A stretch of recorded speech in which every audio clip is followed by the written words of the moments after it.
Hello students, welcome to my YouTube channel love you Zindagi. आज हम physics का जो हमने टॉपिक पढ़ा था, लास्ट टॉपिक सेंटर ऑफ मास, ठीक है। आज हम उसके कुछ प्रॉब्लम सॉल्व करने जा रहे हैं। तो आइए देखते हैं फर्स्ट प्रॉब्लम क्या है। A system of particle consist of 3 gram mass located at 1 0 -1 इस कोऑर्डिनेट में, ठीक। फिर 5 ग्राम इस कोऑर्डिनेट में और 2 ग्राम जो है वो इस कोऑर्डिनेट में। तो क्या बोल रहा है कि find the coordinate of the centre of mass.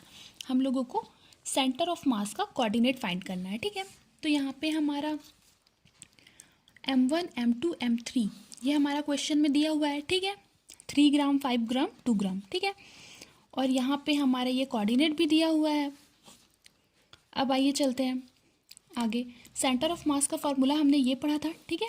R is equal to M1 R1 vector plus M2 R2 vector plus M3 R3 vector upon M1, ये हमने पढ़ा है, ठीक है। M1 plus M2 plus M3, ठीक।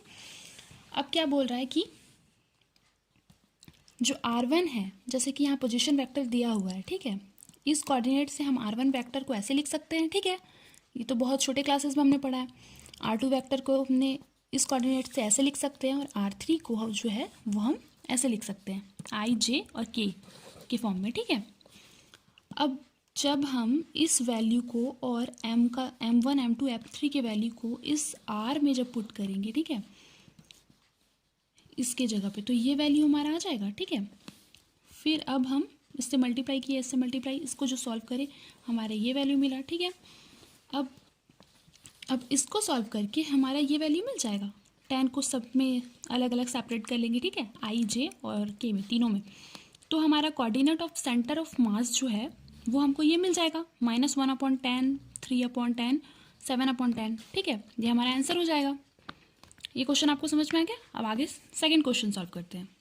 सेकेंड क्वेश्चन में बोल रहा है कि the position factor of 2 point masses, 2 masses दिया है, एक 10 kg है, एक 5 kg है, ठीक है।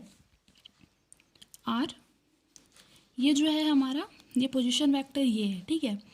3I + 2J + 4K, ठीक, M मीटर, ठीक है। अब बोल रहा है सेकेंड वाला जो है पोजीशन वेक्टर वो 3I 6J 5K है, ठीक है। Locate the position of centre of मास, हम लोगों को position of centre of mass find करना है, ठीक है। फर्स्ट वाले के लिए जो मास दिया हुआ था, ठीक है, पोजीशन वेक्टर R1 के लिए वो हमारा M1, ठीक है, 10 kg। और सेकेंड वाले पोजीशन वेक्टर के लिए हमारा जो मास दिया हुआ था M2 = 5 kg, ठीक है। अब हम फॉर्मूला जानते हैं सेंटर ऑफ मास का, ठीक है। ये होता है, अब हमारा यहाँ पे क्या बोल रहा है, R = अब हम यहाँ से R1 R2 M1 और M2 का वैल्यू इस तरह से पुट करेंगे, ठीक है। तो हमारा ये वैल्यू आएगा। अब इसको सॉल्व हम करेंगे तो हमारा ये वैल्यू आ जाएगा, ठीक है। अब इस वैल्यू को सॉल्व करने पे हमारा इसका शॉर्ट फॉर्म ये हो जाएगा, ठीक है। सॉल्व करके हम ये ले आएंगे। अब क्या करेंगे हम कि सबको सेपरेट कर देंगे, जैसे कि 15 को हम सब में रखेंगे, ठीक है, I में भी, J में भी और K में भी। तो कट करके हमारा ये वैल्यू आ जाएगा R का, ठीक है, -I + 10/3 J + 13/3 K, ठीक है। ये हमारा आंसर हो जाएगा। अब थर्ड क्वेश्चन देख लेते हैं। यहाँ पे बोल रहा है कि 2 पॉइंट मासेस, ठीक है, क्या है, एक 3 kg है और एक 5 kg है, ठीक है।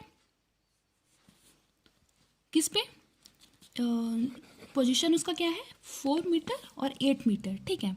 फ्रॉम द ऑरिजिन से है एक्स एक्सिस में, ठीक। अब हमको क्या करना है, locate the position of centre, उसका position of centre of mass को हम लोगों को लोकेट करना है, ठीक है। The 2 mass point masses from the origin, ठीक है, ऑरिजिन से फाइंड करना है। ये बहुत ही इंपॉर्टेंट क्वेश्चन है, इसको आप अच्छे से देखिए, ठीक है। यहाँ पे क्या बोल रहा है, let us take M1 and M2, ठीक है। ये हमारा दिया हुआ है, एक 3 kg एक 5 kg है। फिर बोल रहा है कि the point masses are at positions x1 = 4m और x2 = 8m। ये हमारे क्वेश्चन में ही दिया हुआ है। अब क्या बोल रहा है कि from the origin along x axis. तो अब ये हम इस ड्राइंग से, इस फिगर से हम समझ सकते हैं, ठीक है। ये हमारा एक्स एक्सिस में है, ठीक है। ये हमारा 3 kg है मास और ये हमारा 5 kg है मास, ठीक है। ओरिजिन से 4 मीटर की दूरी पे हमारा 3 kg है और ओरिजिन से 8 मीटर की दूरी पे हमारा 5 kg है, ठीक है। तो हमको ओरिजिन से फाइंड करना है क्या, पोजीशन ऑफ सेंटर ऑफ मास, ठीक है। तो अब सेंटर ऑफ मास फाइंड करने का ये हमारा फॉर्मूला है, ठीक है, हमने पढ़।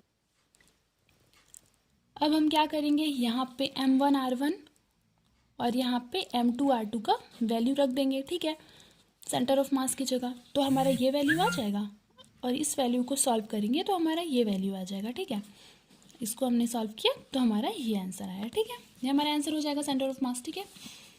फोर्थ क्वेश्चन देख लेते हैं क्या बोल रहा है कि two bodies of masses 1 kg and 2 kg respectively, ठीक है, are situated on point 1 2 and -1 3 respectively. Find the position of centre of mass. यहाँ पे भी position of centre of mass find करना है, ठीक है।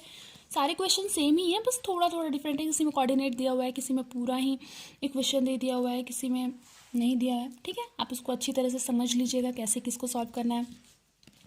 यहाँ पे मास दिया हुआ है और ये कोऑर्डिनेट दिया हुआ है, उससे सॉल्व करना है, ठीक है। तो हम x और y निकालेंगे, ठीक है। तो x का फॉर्मूला हम लोगों ने पढ़ा है, ये होगा, ठीक है, x के लिए। तो ये पहला वाला x1 है और ये y1 है और ये x2 है और ये y2 है, ठीक है। सॉरी, ये जो है हमारा वो x1 y1 है और ये x2 y2 है, ठीक।